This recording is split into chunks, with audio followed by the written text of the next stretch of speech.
Can you see the shirt? I don't know if you can see the shirt.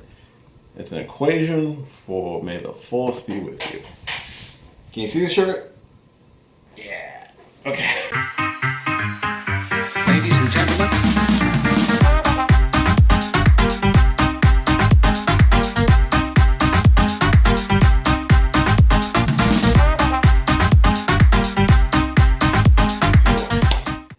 Hey, what's going on, everybody? It's your boy Will, and we are back to talk more Star Wars: The Mandalorian. We got 3 new episodes, so we're gonna break them down right now.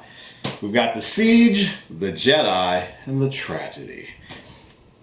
They're just not bearing the lead with the tragedy, are they? But okay, we're gonna jump right into this. Keep in mind, this is a spoiler review discussion of the newest episodes of The Mandalorian. You know, spoiler warning. You should know this by now. If you haven't seen the episodes, please go watch them and then come back and check out my thoughts on the episodes.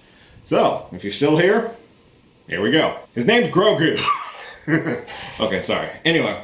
Alright, so chapter 12 is entitled The Siege. This is where, after the events of the Heiress, where we actually get to encounter Bo-Katan, and we know that Ahsoka Tano is alive, and that's where Mando is going. He's got to get the ship fixed first, because unfortunately that thing was prepared by a bunch of Mon Calamari, and it looks like garbage. So he returns to Navarro, where he reunites with Greef Karga and Cara Dune, who have turned Navarro into more of a outpost, into a port of call for all different types of species. They even opened a school in the old Imperial base, which is kind of cute. And Greef Karga, who is portrayed by Carl Weathers, he is the director of this episode. This episode was really good. It, as has been the theme of the entire second season, whenever Mando needs something, he's got to do something for someone else to kind of, quid pro quo. So in order to get his ship fixed and before he can go venture off to find Ahsoka Tano, he needs to help his friends out with kind of a Imperial problem. There's an old outpost that they need to kind of get rid of. One of the biggest reveals of the episode, at least from Mando's perspective, is that Moff Gideon is still alive. If you remember, at the end of season 1, he helped destroy his TIE fighter, but he didn't stick around to see if Moff Gideon survived. Now he knows. And we get a little bit more of an idea of what the Empire is looking for with the child. It appears what the Empire was trying to do, based off of a hologram message, that they were using the child because he has such a high M count referencing metachlorians. They were going to try to use that to clone force-sensitive people or creatures. So that was a huge reveal, because we never really understood what the Empire was looking for when they originally wanted Baby Yoda. And now we know that they wanted him for experimentation and cloning and trying to imbue force abilities into other people. We can see that by some failed experiments that were strewn about the entire lab. With this news, Mando takes off to go retrieve the child that they left in the care of one of the school that was in the settlement. And there's an epic escape with Cara Dune, Greef Karga, and Horatio Sands' character, I forgot his name, blue guy, where there's a cool speeder bike chase while they're using a freighter trying to escape the exploding base, because they were ready to explode thanks to a lava that was being used to power the base. It looks like they're going to get taken out until Mando returns in the Razor Crest to get rid of the TIE fighters and pretty much, he ensures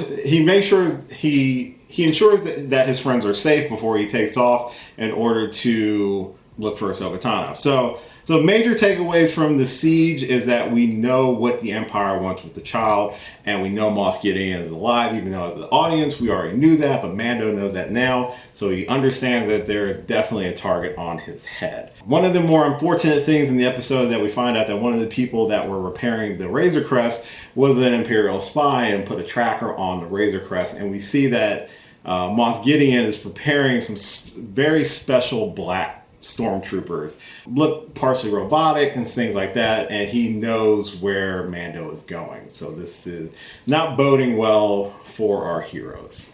On to chapter 13, which is probably the biggest episode of the season, is titled The Jedi. And, Jedi is plural. It could be anybody. It's directed by Dave Filoni, so there's only one Jedi is going to be. Ahsoka Tano made her live-action debut, portrayed by Rosario Dawson. I was very excited to see this episode because, as I've said in multiple videos, I'm a very big fan of Rosario Dawson, and I actually came to really enjoy Ahsoka Tano as a character through my episodes of Clone Wars and Rebels that I've seen her in. So I was very excited to see what she could do in this episode. I thought they were going to make us wait. She was right there, right at the beginning of the episode, wielding those gorgeous white lightsabers. And she did, I swear, I will say this, Rosario Dawson killed it as Ahsoka Tano. I really liked her performance. It was definitely Rosario Dawson's take on the character, but it didn't feel out of place. It felt just like Ahsoka, or, you know, how she would be after, how many years has it been? It's been at least like 6-7 years since we've actually seen her on screen. And this is our first interpretation of her live action. On the planet, there is a settlement that's being overrun by a dictator, and Ahsoka is obviously trying to liberate this town. Mando shows up, initially goes to the town. The warden or the magistrate of the town is trying to get Mando to hunt and kill Ahsoka because Mando is a bounty hunter. And he doesn't really agree. He just says you're way outside of my pricing range. But he has to find her anyway. So he goes off to find her. There's a little bit of a clash between the two until Mando obviously tells, hey, I was sent by Bo-Katan. I'm not here for you. I need to find you. I need your help. And she obviously sees the child, who, through some lovely communication through the Force, we are gifted the reveal that the child's name is Grogu. Yeah. So, huge reveal. His name's Grogu. Most people are probably still going to call him Baby Yoda because marketing, money. I'll probably flip back and forth between Baby Yoda, the child, and Grogu. I think Grogu's a good name. Some people disagree. Totally fine. I'll reference him in all three. Let's just say that. And not only that do we get his name, we get a huge lore dump of his backstory. He grew up on Coruscant at the Jedi Temple. He was also trained by multiple Jedi Masters. Even though he's a child and he was like a baby, we knew initially from the very first episode of Mandalorian that he's over 50 years old. So he appears to be a child. He has the mindset of a child, but he's been trained. He's a trained Force user, but of course, the events of the Clone Wars and Order 66 occurs, and he's rescued from the Jedi Temple by someone, we don't know who, and is put into hiding, and then everything just kind of is dark for him. That would explain a few things. A, why he's very hesitant to use his Force powers. He's only really used his Force abilities in protection of Mando, but also why maybe he's acting like a child. Maybe he's still very afraid based off of what happened, because, yeah.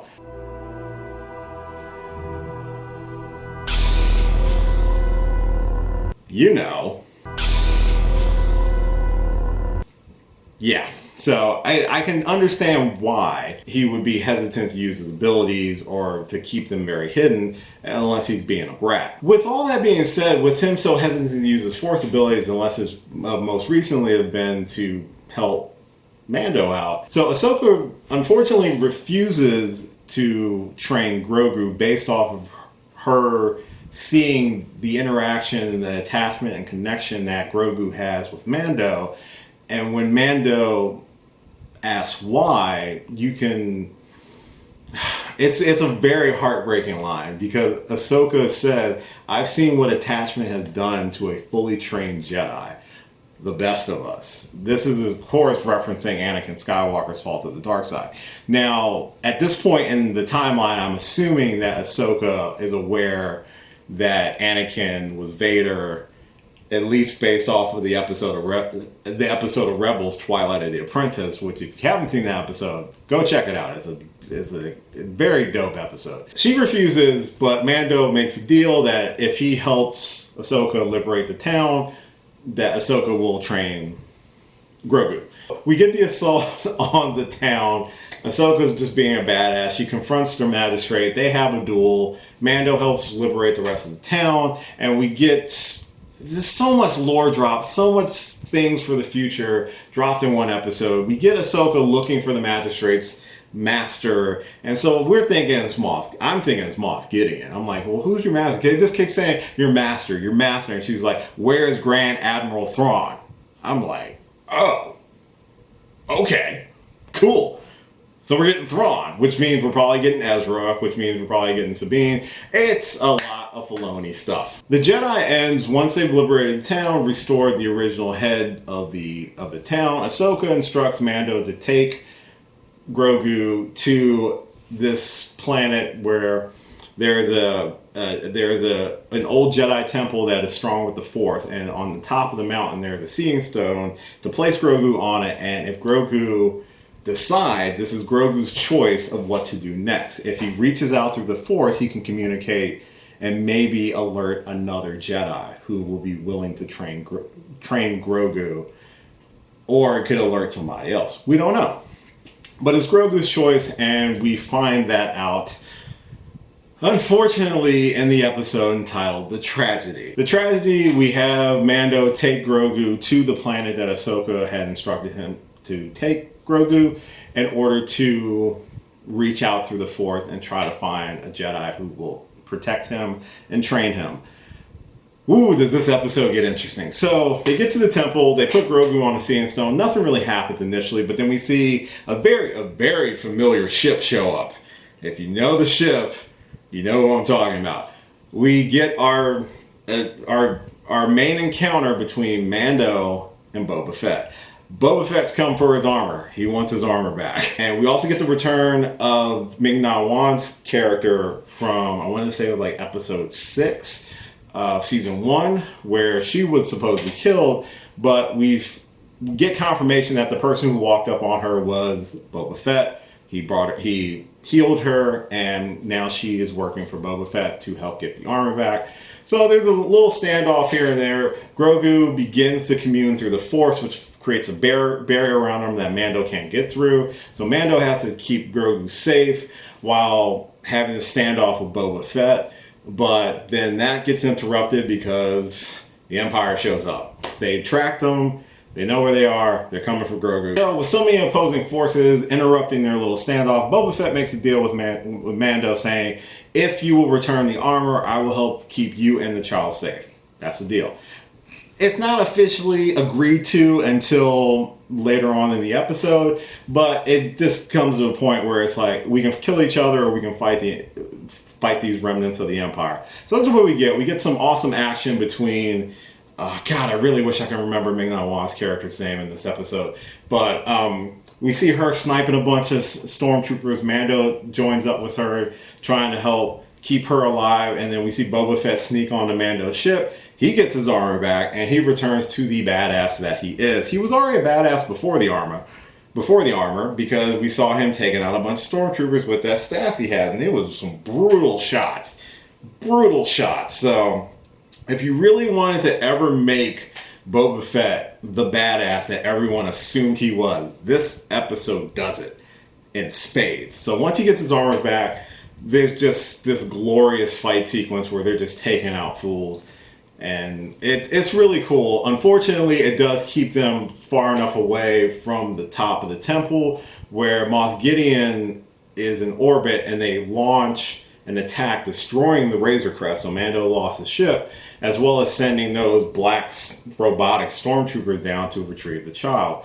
So Mando's racing to try to get to Grogu. Unfortunately, by the time he gets there, they snatch him up and they fly off. To his credit, Boba Fett tries to intercept him, but Mando tells him to stand down because he doesn't want to hurt the child. So he at least trails them long enough to get an idea of what's going on. And we're left with Mando stranded on a planet without his ship and the child in the hand of Moff Gideon. So it's a kind of a dark ending to episode 6 of season 2. But the bright side is that because of the deal that really wasn't made, but I guess Boba Fett doesn't have anything else better to do. He agrees to help Mando retrieve the child. The episode ends with Moff Gideon finally confronting Grogu. Grogu is tossing some stormtroopers around. Definitely not light side abilities. He's doing some force choking. He's a temperamental child. Now, he really can't handle using the force for very long, and he's very temperamental. And he tries to use the force on Moff Gideon when he reveals the Darksaber, but he's just too tired and he passes out. And so that's where the episode leaves us. It's not looking great. When I saw the episode title was The Tragedy, I'm like, oh no. And yep, lo and behold, those are the 3 newest episodes 4 through 6 of season 2 of The Mandalorian, The Siege, The Jedi, and The Tragedy. God, it sounds like a Shakespearean epic. So we've got 2 more episodes left in season 2. Will they rescue Grogu? Will we be left with a cliffhanger? God, I hope we're not left with a cliffhanger. And this season 2 has been really exciting. It has been lore drop after lore drop after lore drop. It is definitely, if you thought season 1 was boring or you thought they didn't really progress a lot, season 2 it's just gone full force, and it's going to be interesting these last 2 episodes. I'm very excited. I'm a little concerned for our little wee baby Yoda, Grogu, the child, whatever. You know, hopefully he will survive. Hopefully we'll get season... I think they are working on season 3 right now, so I'm not worried about season 3. But I'm very concerned with the safety of our green little kid. Maybe he'll get a lightsaber. That'd be kind of dope. That is my spoiler review for The Mandalorian season 2, episodes 4 through 6. Have you seen those? Hopefully you have, before me just spouting off everything in this video. If you have, comment down below. Let me know what were some of your favorite moments from season 2 so far. Are you one of the people who like Grogu as a name, or were you expecting some other name starting with a Y, just like Yoda and Yaddle? What are you expecting from season 3? Are we going to get a Jedi who heard his call and swoop in and help save Grogu? Is Grogu going to be around for season 3? Most likely he is, because that's money, baby. And you don't want to give up that good green, do ya? Any of those thoughts, comment down below, let me know. As always, thank you so much for watching this and all of my videos. I really do appreciate it. Sometimes it takes me a minute to get these videos out. It's been a busy month of November, but December is here. Hopefully this year will go out. Hopefully this year will end on a good note. I don't want to say end with a bang, because 2020, it could end with a meteor hitting the planet, for God's sake. You can follow me on all the social media listed at the end of the video. Like, share, subscribe, all that fun stuff. And I've got some other videos coming. I may do a few Christmas themed movie reviews since it is December. You can check out a whole bunch of stuff on the channel right now. Until next time, I'll catch you later. Hey, thanks for watching this video. If you did like this video, why not give me a thumbs up and share it with your friends? You can subscribe to the channel by clicking on my gorgeous little face right over there. You can follow me on all the various social media platforms right below. And last but certainly not least, if you've got a few extra minutes, why not check out one of the lovely videos floating right over here. Later.